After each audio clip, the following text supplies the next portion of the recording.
Bonjour mes amis, bonjour tout le monde. Ravi de vous retrouver. Aujourd'hui, nous allons voir une vidéo de formation de Microsoft Excel. D'abord, merci de vous abonner à cette chaîne et d'activer les notifications pour recevoir d'autres vidéos utiles et agréables. Nous avons un tableau ici. Nous avons des items, exemple A, B, C, D. Nous voulons que la colonne A sera remplie par A, B, C. Nous voulons que la colonne A contient juste A, B, C, D. Mais au lieu de saisir, on va utiliser une liste ici déroulante pour toutes les listes. Ce qu'on va faire, on va sélectionner cette zone-là, A2 jusqu'à A8, et puis on clique sur Données, et dans Données, validation de données. Voilà, validation de données. Validation de données, par défaut, tout est autorisé. Ça veut dire qu'on peut saisir les nombres, les chiffres, n'importe quel caractère peut être saisi ici. Ce qu'on va faire maintenant, on va limiter cette autorisation. On va prendre juste une liste. Nous avons une liste ici. Et pour que cette liste soit prise en compte, on va l'indiquer ici. Je clique sur ce petit symbole et je sélectionne les données de cette liste. Et voilà, je valide par OK. Maintenant, si je fais ici 1, 2, ça ne marche pas. Mais si je mets A, c'est OK.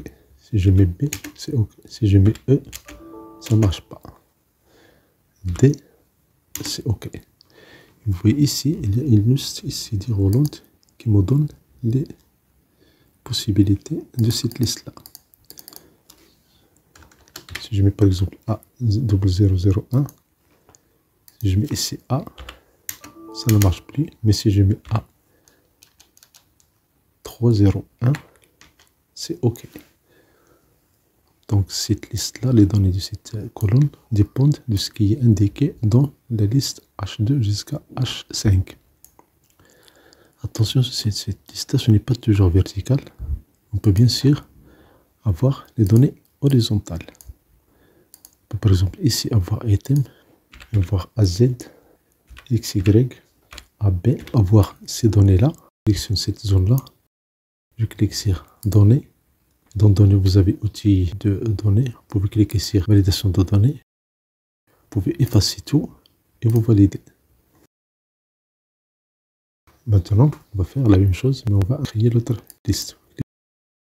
Clique Données, Validation de données. Je prends une liste. Je prends la source. Je sélectionne et je valide par OK. Maintenant, si je mets ici A, ça ne marche plus. Mais si je mets AZ, c'est OK. Si je mets XY, c'est OK.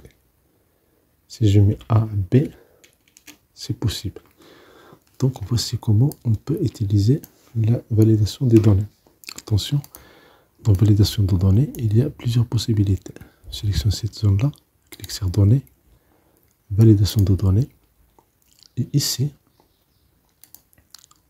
alerte d'erreur, on peut avoir stop, mais on peut aussi juste faire un avertissement. Si on fait un avertissement, les autres valeurs sont possibles d'être saisies. Donc ça, je fais OK.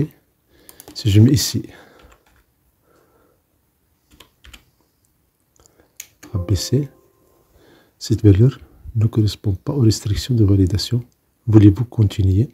Si je mets OK, ça marche.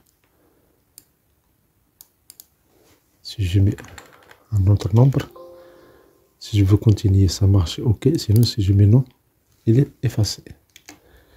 Donc, pour limiter vraiment la validation de données, vous sélectionnez la zone, vous cliquez sur Données, validation de données, et ici, on prend Stop. Ça veut dire on arrête la saisie. Le titre, on peut écrire par exemple erreur.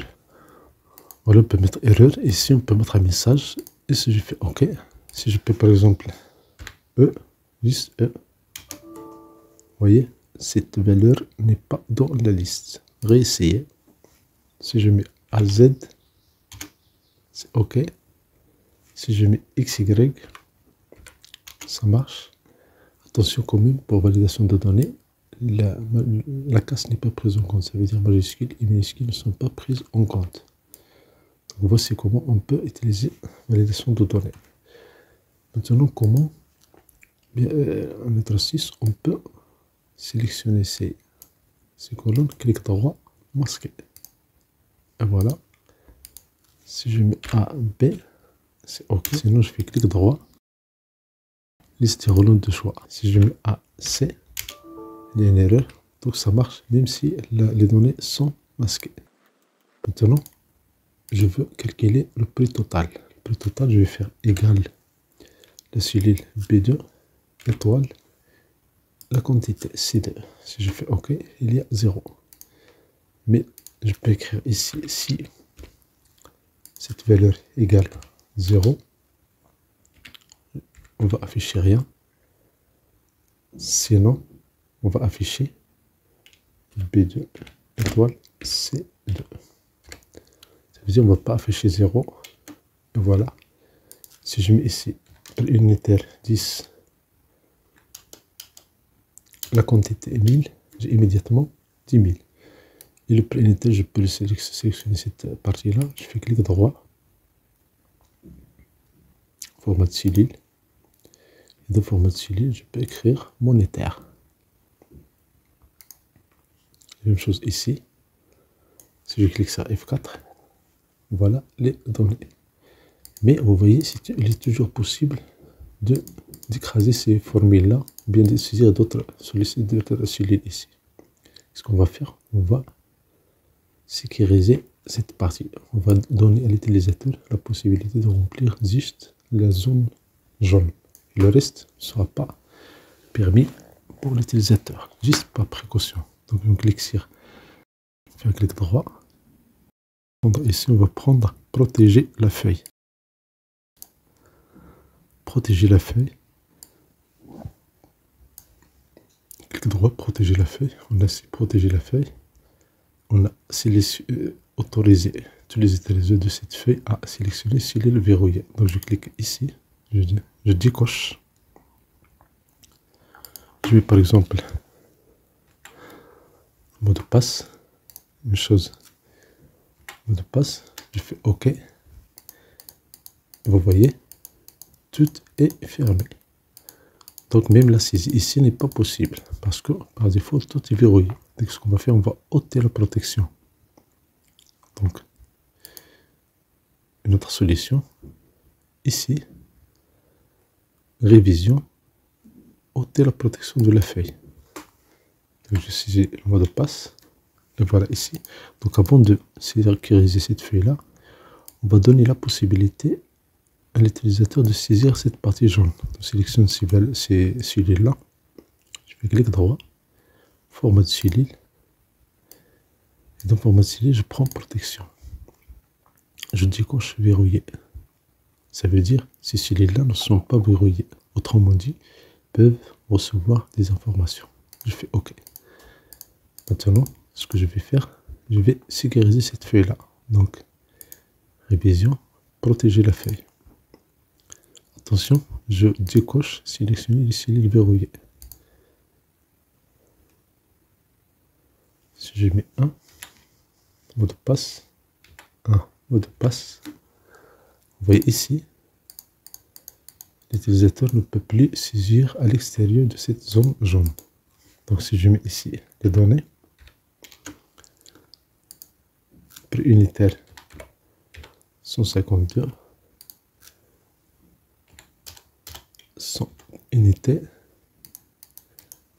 Vous voyez ici le problème, c'est que je n'ai pas copié la formule. Donc encore une fois, on clique sur révision, ôter la protection. Je saisis le mot de passe. Et ce que je vais faire ici, je vais copier la formule. Voilà. Et maintenant, je peux fermer, je peux sécuriser cette feuille-là.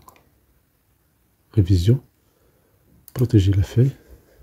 Je saisis un mot de passe. Je saisis le même mot de passe. Et voilà ici. Si je mets ici A, B, prix unitaire, n'importe quel nombre, immédiatement, vous avez les données ici. Ça permet de gagner des temps, ça permet de minimiser les erreurs. Ça permet ici aussi de ne pas écraser les formules par inattention. Merci pour votre temps, merci de vous abonner à cette chaîne, merci d'activer les notifications pour recevoir des vidéos utiles et agréables.